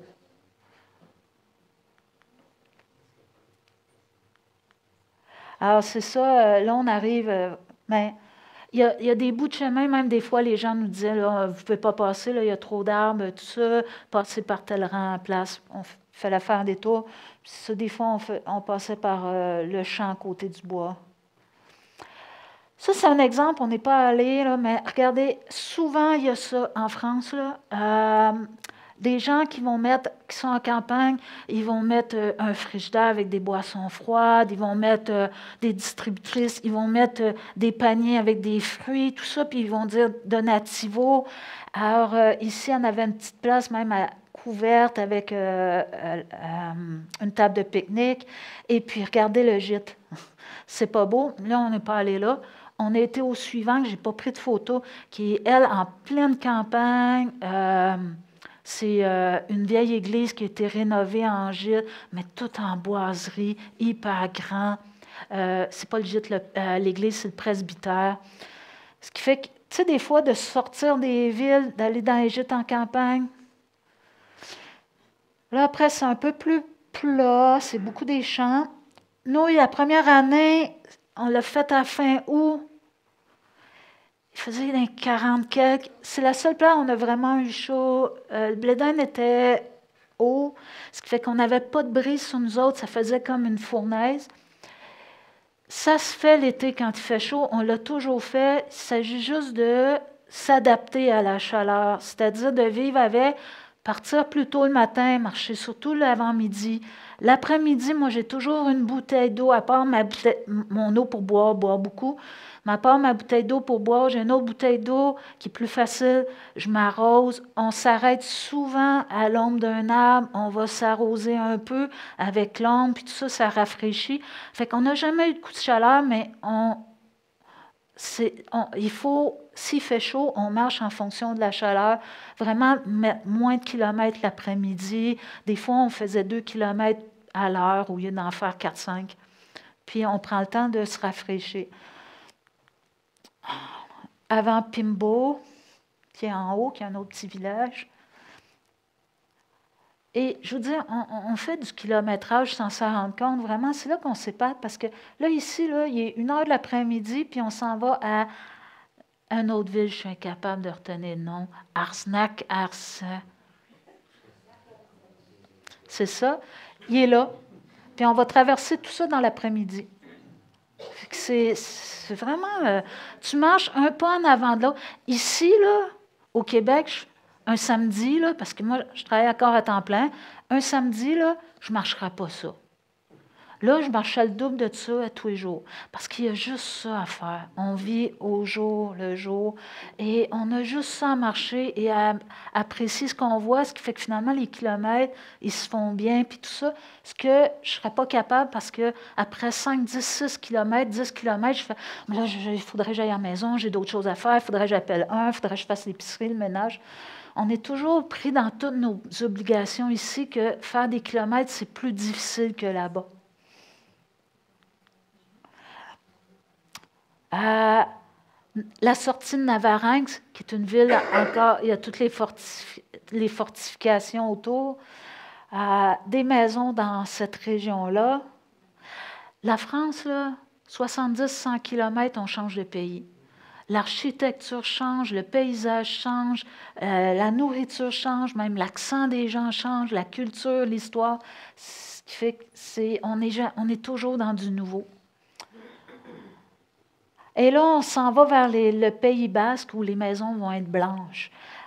Les Basques de la France et juste de l'autre côté de Saint-Jean-Pied-de-Port, Navarre, sont très fiers de leurs maisons et ils ont une loi à ces deux régions-là. Ils doivent rénover, entretenir leurs maisons selon certains codes, dont être blanc. C'est des gens de là-bas qui m'ont dit.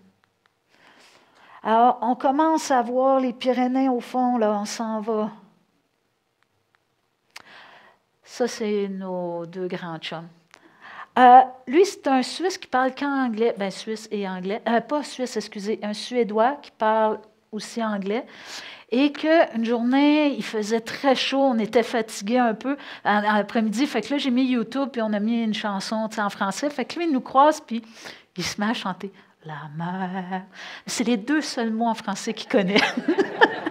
Et il nous a chanté ça pendant 2 semaines de temps. La mer. Fait que, et lui, c'est un Français qui parle que français. Daniel qui parle français, puis Barawin un peu l'anglais. Fait que moi, je traduisais sans arrêt. Ça fait qu'à un moment donné, je leur ai fait un compte de dépenses, de traducteur.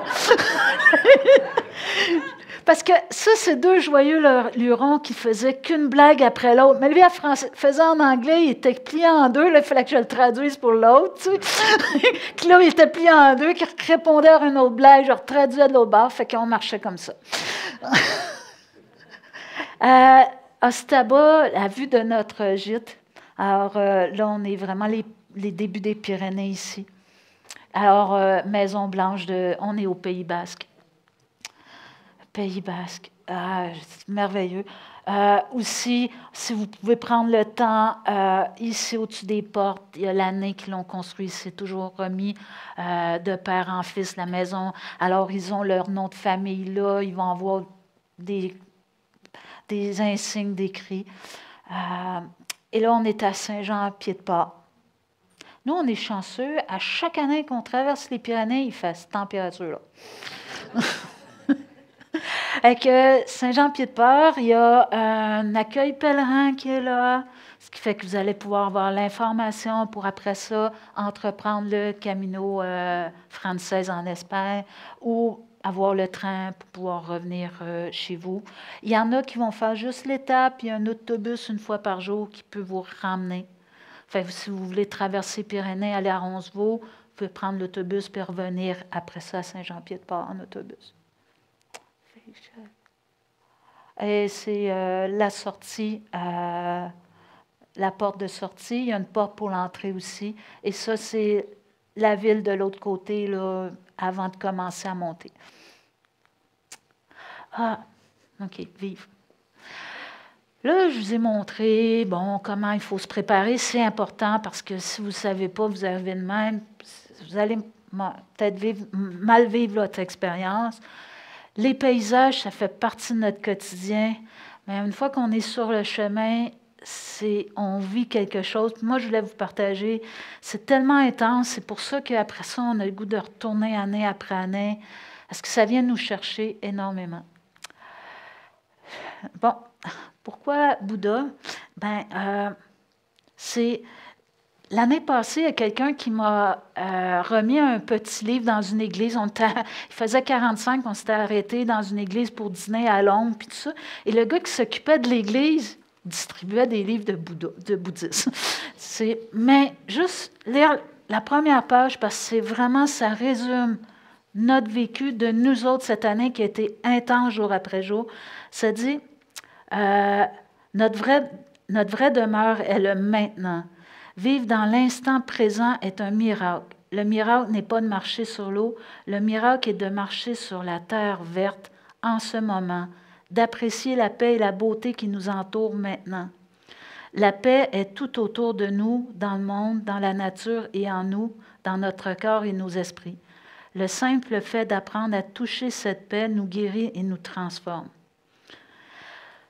Et moi, je suis quelqu'un un peu, c'est ça, hyperactive. Je regarde la TV en étudiant l'espagnol ou bien en lisant un livre ou le journal ou en faisant mes mots croisés. Je ne peux jamais m'arrêter 2 minutes. Et cette année, j'ai juste marché. J'ai juste marché et juste vécu d'être là, sur le chemin, avec les gens que je rencontre, avec les choses que je vois. Je suis quelqu'un qui est toujours en train de lire. Les livres, je les ai laissés dans mon sac à dos. Je ne marchais pas avec un livre. J'ai vraiment relaxé et profité de chacun de ces moments-là. Et c'était tellement, tellement, tellement intense que, à la fin de Saint-Jacques, j'ai craqué, j'ai pleuré ma vie alors que je ne pleure jamais. Mais ça, c'est une autre histoire. Pourquoi les bas? C'est un chemin des hasards. Il nous est arrivé des hasards presque tous les jours. Puis, un des exemples, je suis partie avec 2 vieilles paires de bas de randonnée. Puis là, je m'en étais acheté une nouvelle parce que je me disais, hey, ceux-là, depuis 2015, je marchais avec. Et une journée, il y a une paire de bas qui perce, le lendemain, l'autre. Fait qu'il m'en reste une. Puis comme je vous ai dit, on marchait souvent dans les chemins mouillés, là, comme si, parce que des fois, on lavait 3, 4, 5 fois nos bas le soir, puis c'était encore brun que ça sortait l'eau. Fait que ça prend vraiment au moins 2 paires de bas. Fait que là, j'arrête en boutique. Et c'était à 20 €. J'ai dit, 20 €, là, c'est 35 piastres ici. Là. No, oui. Et là, on va au gîte, qui est un donativo. Et là, il y a un coin sombre. Et là, il y a une boîte d'objets perdus. Puis là, j'attendais mon tour prendre la douche, je m'assois. Je ne voyais pas grand-chose. Puis là, j'ai rien à faire.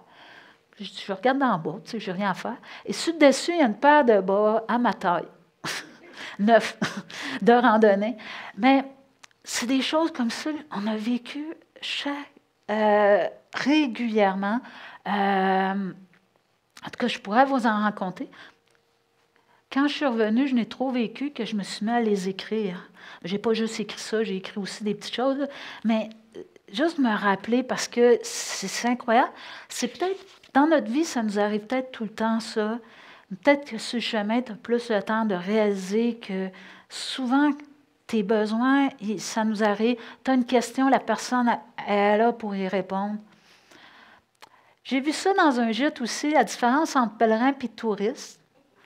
Puis c'est ça, c'est qu'en gros, là, un touriste, il paye pour son voyage. Fait que lui, il veut s'attendre à avoir. Et il cherche. Et quand tu deviens un pèlerin, juste un randonneur, tout ça, tu t'attends à rien et tu t'émerveilles de tout ce qui t'arrive. Tu ne cherches pas à voir tout plein de choses, tu cherches juste à apprécier ce que tu vois, puis où tu vis. Il y a une difficulté, tu ne chiales pas contre l'organisateur de ton voyage. Tu trouves une solution, puis après, tu es comme fier de la solution que tu as trouvée. Ce que j'ai trouvé aussi, moi, qui m'avait frappée comme Québécoise quand la première fois j'étais en Europe, c'est que en France, même s'il y a 2 maisons, s'il y en a un de ces 2 maisons-là qui est allé à la guerre, il va y avoir un monument aux morts. Il y a un monument aux morts partout, partout. Et pour moi, là, c'était un grand respect pour tous ces gens-là qui ont vécu les 2 guerres, que nous, on a vécu de loin, avec eux qui ont eu sur leur terrain. Castelnau, que je vous disais, le détour, ils ont laissé la tour qui a été bombardée, et c'est le monument à un petit groupe armé d'Espagnols qui sont venus les aider à libérer la ville. Alors, moi, je trouve que c'est un beau témoignage. Ce qui nous a aussi le plus marqué, c'est toute les rencontres et les amitiés qui se créent, les moments de partage qu'on va vivre ensemble. Lui, c'est un gars qui est parti d'Oslo, il a pris 6 mois, de Norvège, il descendait jusqu'à Saint-Jean. On a marché 2 semaines avec lui. Les rencontres qu'on a, eux autres, c'est 2 Allemands qui parlent calmement, mais écoute, elle riait sans arrêt. Lui, bonne humeur, tout le temps sur Google Traduction. Google Traduction, merveilleux, là. Fait qu'il faisait ses blagues sur Google Traduction. Là, je ne savais pas si ça avait traduit exactement ce qu'il voulait, mais en tout cas. Ça, c'est le groupe de jeunes qu'on a marché 4 jours. Eux autres, ils étaient comme... C'était des Bretons, et ils s'en allaient, ils faisaient la variante Rocamadour. Fait qu'on était 4 jours seulement ensemble. Mais là, on était Québécois, ça les fascinait. Fait qu'on était toujours ensemble. Fait que même si on est les cheveux gris, on s'est tenu avec des jeunes de 13-14 ans qui étaient heureux de partager ces 4 jours-là avec nous. C'est des bénévoles hospitaliers. Ce monsieur-là avait une grosse job, il a travaillé dans plein de pays et à chaque année, il va 1 mois comme hospitalier à Jérusalem dans un gîte chrétien. Tu sais, Jérusalem, là, c'est comme... Les discussions qu'on a eues le soir, il y a tellement de culture. Un jeune, ils nous ont retrouvés à Condon, c'était leur dernière journée, on avait marché 2 semaines avec eux autres, leurs 2 semaines de vacances.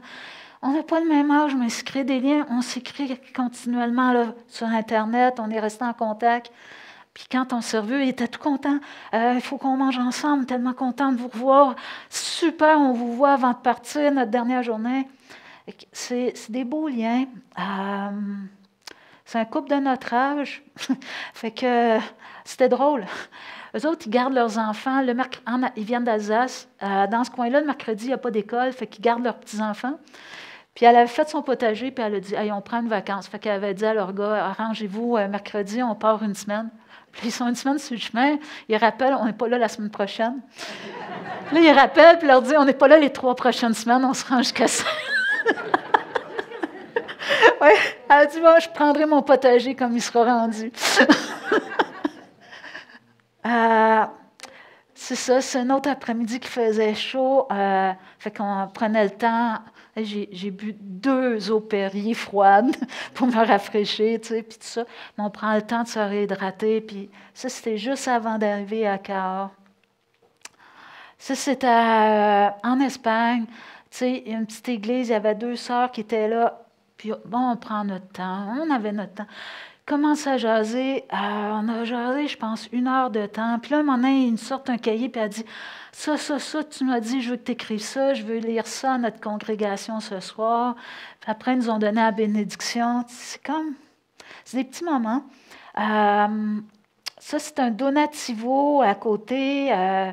On était une quarantaine, prépare tout le repas ensemble, après la vaisselle ensemble.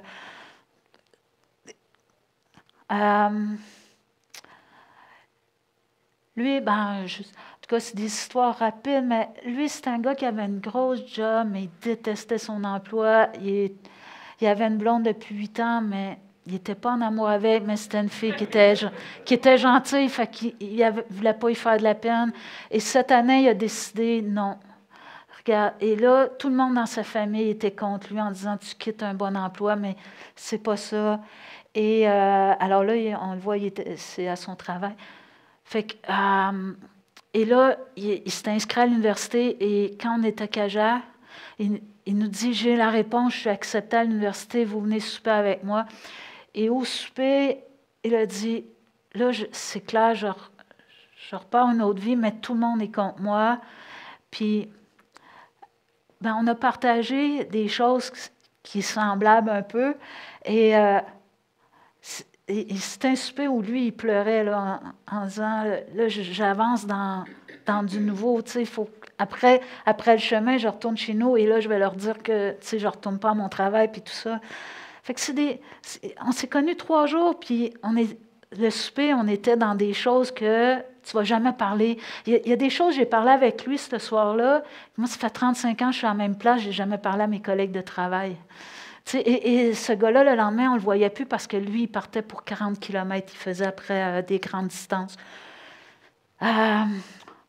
Lui, on a marché avec ce chemin du Puy-en-Velay, puis après, il prenait le Norté et on s'est retrouvés à Saint-Jacques. Mais on est restés tout le temps en lien par Internet ensemble. Antoine qui bivouait, on a fait tout le chemin du Puy puis une partie du Camino Française. Après, la dernière semaine, il était en arrière de nous autres de 10 kilomètres. Et on s'est retrouvés à Saint-Jacques parce qu'il est clenché pour arriver en même temps. Lui, il couchait toujours dehors comme ça. Un gars super brillant, il parle couramment 4 langues. Il est à l'université, il reste une année. Mais il a de l'air d'un itinérant, mais c'est un gars. Et quand il est arrivé, il s'est mis à pleurer. Tellement il était fier. Et là, c'est Saint-Jacques. Un couple de l'Ontario, qu'on a marché les 2 dernières semaines avec eux, et qu'elle aussi, elle arrivait, puis tout organisé, c'est une femme d'affaires, puis tout. Et elle n'arrêtait pas de dire, le chemin m'a tellement changé, j'ai appris à lâcher prise, à ne pas tout contrôler, à vivre le moment présent. Quand on parle des langues, là, ça c'est une Italienne qui ne parle qu'italien, pas anglais ni français, un Portugais qui ne parle que portugais, ni espagnol, ni anglais. Ils ont marché tout le chemin ensemble. Et ils se sont rencontrés et au lieu de le faire tout seul, nous, on parle français, italien, anglais. Non, français, espagnol, anglais, italien, portugais, on finissait par se comprendre. Ou Google, traduction. Et des Italiens aussi, qu'on a marché beaucoup avec. Alors, c'est des gens c'est juste des exemples, des gens qui nous ont marqués. On a partagé des choses avec eux. Des Taïwanais, la bénédiction à Saint-Jean-Pied-de-Port. Ça, si vous faites un peu plus religieux, il y a souvent des églises ouvertes et il va y avoir une messe. Et à la fin de la messe, le curé nous bénit pour nous souhaiter une bonne chance dans la poursuite de notre rencontre. Et c'est ça, nous, on est arrivés très tôt à Saint-Jacques. Fait que là, on a eu tout... ça fait 2 mois et demi qu'on marche, qu'on vit, comme je dis, plein de choses. Et là, à 9 h, il y a le bureau d'accueil des pèlerins, et à 9 h, il y a une petite chapelle dans le bureau. Il y a une messe pour les Français, à 10 h, c'est la messe en anglais. Fait que finalement, on est arrivé en retard à la messe, mais on est rentré dans la messe. Et puis là, j'ai craqué. C'est comme toutes ces émotions-là, je me suis mis à pleurer. Daniel pleurait. Là, ça a fait un contact, on pleurait. Là, il a fallu qu'il attende qu'on arrête de brailler pour prendre la photo. Puis il disait, ben là, c'est parce qu'à 10 h, il y a un messe en anglais, hein? Mais c'était comme un... Et moi, je ne pleure pas à rien, mais vraiment pas. J'écoute des films que le monde pleure, je ne pleure pas. Puis c'était juste le surplus. Et c'est pas d'arriver à la cathédrale de Saint-Jacques, c'est pas ça le but. Le but, c'est le chemin. Et les émotions-là, c'était tout le chemin, tout le vécu sur le chemin. C'est pas Saint-Jacques, c'est vraiment le vécu. Ça, c'est des jeunes étudiantes coréennes. Eux autres, on était vraiment les 2 semaines ensemble tout le temps. Et elles étaient tout le temps sur Google Traduction et elles essayaient de nous parler en français. Vraiment, on a beaucoup partagé. Alors, c'était ma présentation.